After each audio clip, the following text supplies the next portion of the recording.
बिस्मिल्लाहिर्रहमानिर्रहीम। अस्सलाम वालेकुम। नूरुल्लाह आपकी खिदमत में हाजिर है। नवाज़ शरीफ साहब वज़ीर आज़म बनने जा रहे हैं, लेकिन डील क्या हुई है और पीपल्स पार्टी ने हथियार फेंक दिए हैं या मुकाबला करेंगे, और मुकाबला करना है तो पब्लिक में यानी इलेक्शन में मुकाबले के अलावा नेगोशिएशन के लिए उनके पास क्या टूल्स हैं, वो किन किन चीज़ों पे डील कर रहे हैं।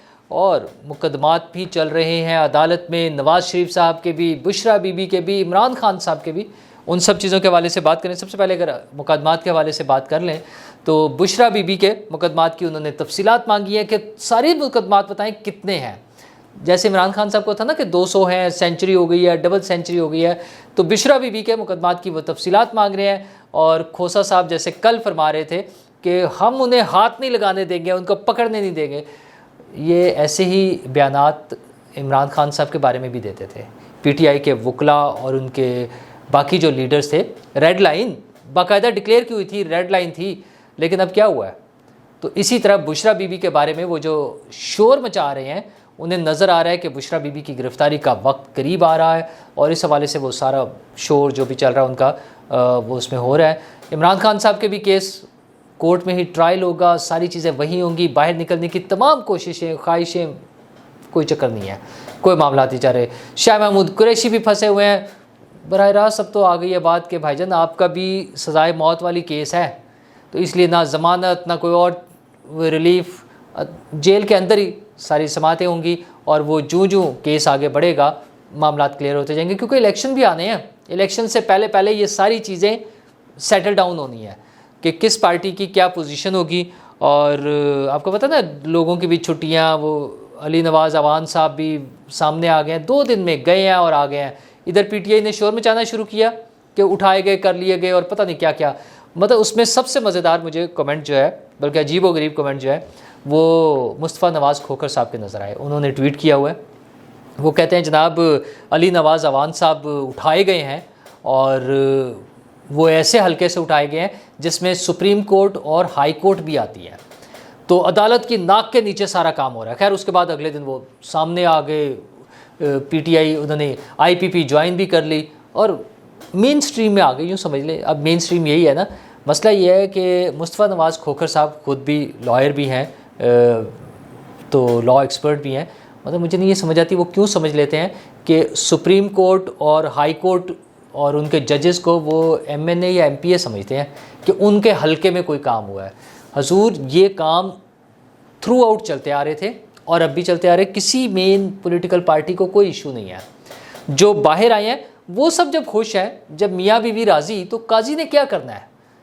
और यहाँ तो डायरेक्ट बात ही काजी साहब पर हो रही है ना, काजी फायज ईसा साहब पर, कि जी वो क्यों नहीं देख रहे? तो उन्होंने नहीं देखना, ये देखनी है सारी चीज़ें पॉलिटिकल पार्टीज़ ने। हाँ, अदालतों में जो केसेस चल रहे हैं उनके मुकदमात के फैसले हो जाएंगे। नवाज शरीफ साहब के अपने केसेस हैं, उनकी आज भी तोशा खाना के हवाले से जो हियरिंग थी वो पेंडिंग हो गई है। 30 नवंबर तक उनका वो बयान रिकॉर्ड होना है, लेकिन कल उनके अहम केसेस हैं जिसमें वो अदालत में पेश होंगे। वो सारा डेकोरम का प्लान हो गया है, सिक्योरिटी है, कौन कौन लोग, कौन से वकील अंदर जा सकेंगे, कौन से आम लोग, और सारी जो है ना कि कौन कौन उसमें जा सकेगा, वो सारी चीज़ें प्लान हो गई हैं। कल उसकी हेयरिंग होगी, लेकिन नज़र ये आ रहा है कि नवाज़ शरीफ साहब के लिए रास्ते साफ़ हैं, बिल्कुल क्लियर है। अच्छा, इस हवाले से पीपल्स पार्टी जो शोर मचा रही है उसकी क्या वजह है? उनको ये लगता है कि हमारे साथ हाथ हो गया है। वो जो गुंजाइश उनको नज़र आ रही थी ना, केपी में, बलूचिस्तान में, जनूबी पंजाब में, वो उन्हें लगता है वो स्पेस स्क्वीज़ होती जा रही है। अब उनको वो चांस नहीं मिल रहा। बलूचिस्तान में तो काफ़ी हद तक नून लीग के लिए जो हिमायत है वो नज़र आ गई है। केपी में मैं पहले भी आपसे जिक्र कर चुका हूँ, जो ही नवाज़ शरीफ साहब जाएंगे तो हमें नज़र आएगा कि कुछ बड़ी तादाद में लोगों की शमूलियत, जिसमें पीपल्स पार्टी के लोग भी, अरबाब आलमगीर साहब और उनकी बेगम साहिबा आसमा अरबाब, वो दोनों का भी चांस है, और भी लोग होंगे। तो वहाँ पर ये सारा सिलसिला चल रहा होगा। पंजाब में तो मामला तो उनकी फेवर में जा ही रहे हैं। तो पीपल्स पार्टी ने पहले तो बड़ा शोर मचाया, लेवल प्लेइंग फील्ड और पता नहीं क्या हो रहा है। तो अब आसिफ जरदारी साहब ने वैसे ही हाथ खड़े, उनका जी हमें उम्मीद है इलेक्शन कमीशन जो है वो साफ़ और शफाफ इलेक्शन कराएगा। अच्छा जी, वो लेवल प्लेइंग फील्ड और धांधली सारी चीज़ें गोल हो गई। नून लीग वाले भी खुश, पीपल्स पार्टी हल्का हल्का सा म्यूज़िक बजाएंगे, क्योंकि आसिफ जरदारी साहब के अलावा बिलावल भुट्टो साहब अभी भी उसी तरह से जोश और जज्बे से मुखालफत कर रहे हैं पीपल्स पार्टी नून लीग की, पीपल्स पार्टी के प्लेटफॉर्म से, और वो अब ज़मानतें मांग रहे हैं। वो कह रहे हैं जनाब चीफ जस्टिस साहब और चीफ इलेक्शन कमिश्नर हमें ज़मानत दें कि 8 फरवरी को फेयर इलेक्शन होगा, कोई मसला नहीं होगा। अच्छा, साथ ही वो धरनों की धमकी दे रहे हैं। उन्होंने धमकी ये दी है कि अगर ये प्री डिसाइडेड चीज़ें चली कि एक को वज़ीर आज़म बनाना है तो दूसरा धरने देगा। और आपको याद होगा 2014 के धरने, हुकूमत बस जाती जाती जा रही थी, ऐसा लग रहा था कि हुकूमत गई के गई।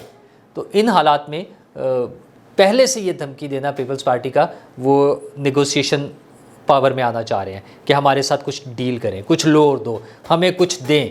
अब तो वो ऊँट अपने आप को डिक्लेयर कर रहे हैं कि जहाँ हम बैठेंगे ऊँट की तरह वहाँ हुकूमत बनेगी। तो जनाब ऊँट साहब, आपने धरनों की धमकी भी दे दी है। सेनेट में मिलिट्री कोर्ट्स के हवाले से भी उन्होंने अब ज़रा एक हार्ड स्टांस पार्टी ने अपना लिया है, अगरचे जो होना था वो हो चुका हुआ है। करारदाद पास हो जाना और बिलिंग और बिल बन जाना, ये सारी चीज़ें हो चुकी हुई हैं, लेकिन पीपल्स पार्टी अब शोर मचा रही है। पीपल्स पार्टी का ख्याल है कि उन्हें थोड़ी सी स्पेस मिलेगी, उन्हें उनके साथ कुछ डील की जाएगी, उनके साथ कोई बात की जाएगी और उन्हें थोड़ा सा ज़्यादा शेयर मिल जाए। लेकिन ज़्यादा शेयर लेने के लिए नवाज़ शरीफ साहब तैयार हैं, वज़ीर आज़म बनना चाह रहे हैं। और ये कोई नई बात नहीं है, ज़ाहिर है हर पॉलिटिकल पार्टी का लीडर चाहता है कि वो वज़ीर आज़म बने।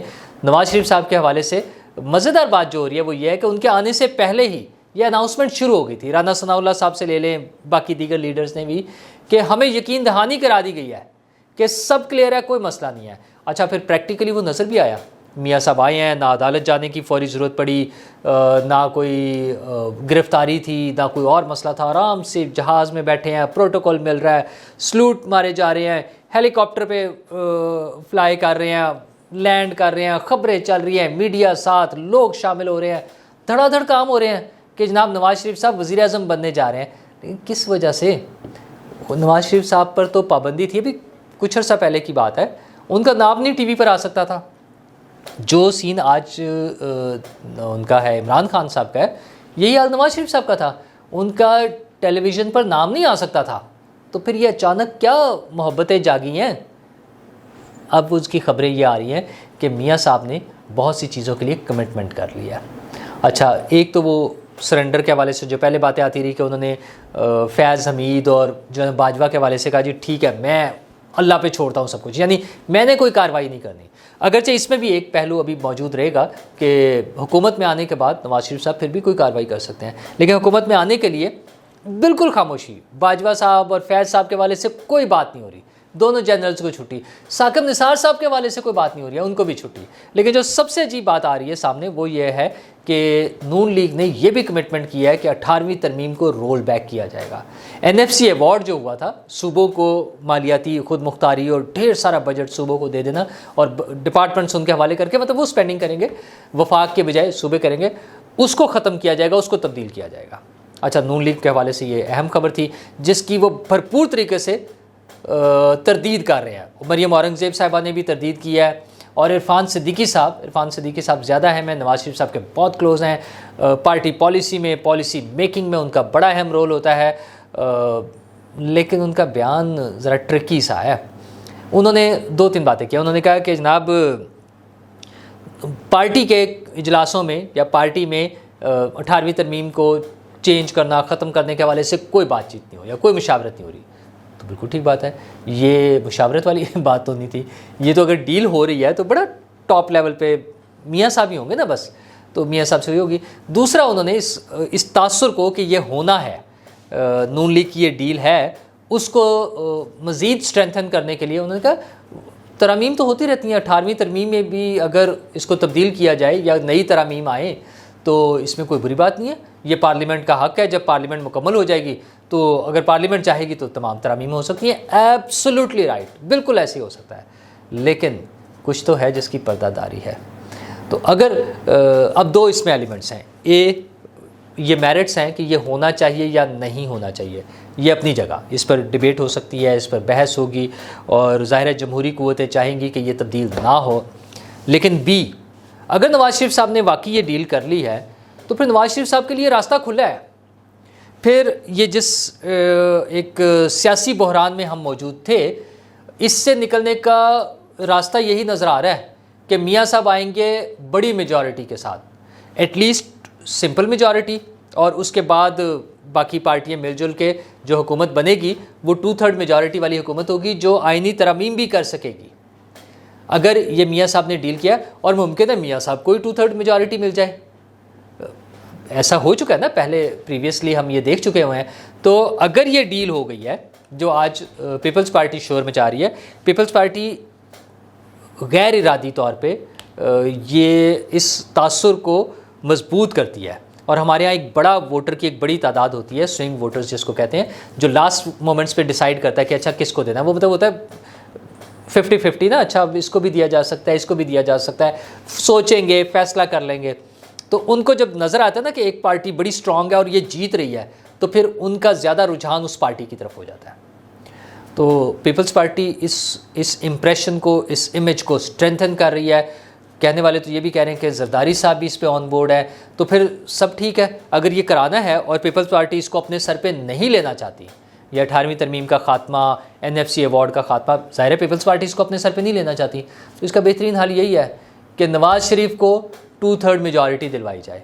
और मियाँ साहब, अगर ये जो बातें आज हम कर रहे हैं मुबैना तौर पे सामने आ रही हैं, अगर ये दुरुस्त हैं तो मियाँ साहब ये काम कर देंगे। पीपल्स पार्टी फिर शोर मचाए, ढोल बजाए, जमहूरियत का अगले इलेक्शन का इंतज़ार करे। हाँ, इलेक्शन से पहले भी एक और काम भी हो सकता है कि पार्लियामेंट की मुद्दत भी थोड़ी सी कम कर दी जाए, 5 साल के बजाय 4 साल कर दी जाए। तो ये सारे काम करके नवाज़ शरीफ साहब के सर पे अगर रख के करना है तो नवाज़ शरीफ साहब को मेजॉरिटी देनी होगी। तो हालात ये बता रहे हैं कि मियाँ दे नारे वजनगे, जो हमारे दोस्त, वैसे तो बहुत सारे लोग करते हैं हमारे ग्रुप में, वो जब हम बैठक करते हैं उसमें गौहर भट्ट साहब बड़े जोश और जज्बे से ये नारा लगाते हैं कि मियाँ दे नारे वजनगे, तो और मियाँ जदों आएगा लग पता जाएगा। तो लग रहा है कि मियाँ साहब के आने से लग पता जाना है और मियाँ साहब के नारे वज जाने हैं, क्योंकि इन सब चीज़ों की ज़रूरत है। और कहीं बैक एंड पे चीज़ें डिस्कस हो रही हैं, प्लान हो रहा है, सारा कुछ हो रहा है, लेकिन क्या इन तमाम चीज़ों से नवाज़ शरीफ साहब को 2/3 मेजॉरिटी मिल जाएगी, नवाज़ शरीफ साहब हुकूमत में आ जाएंगे, नवाज़ शरीफ साहब वज़ीर आज़म बन जाएंगे। वो जिन लोगों की ख्वाहिश है कि 18वीं तरमीम ख़त्म की जाए और NFC अवार्ड ख़त्म किया जाए, वो उस पर भी काम कर देंगे। लेकिन क्या इन तमाम चीज़ों से मेरी और आपकी किस्मत बदलेगी? क्या हमें पीने का साफ़ पानी मिलेगा? क्या मुल्क में अमन व अमान होगा? क्या मुल्क तरक्की कर रहा होगा माशी तौर पे? लोगों को, बेरोज़गारों को रोज़गार मिल रहा होगा? क्या इन्फ्लेशन कम हो जाएगी? चीज़ों, महंगाई कम हो जाएगी? तनख्वाहें बढ़ जाएंगी?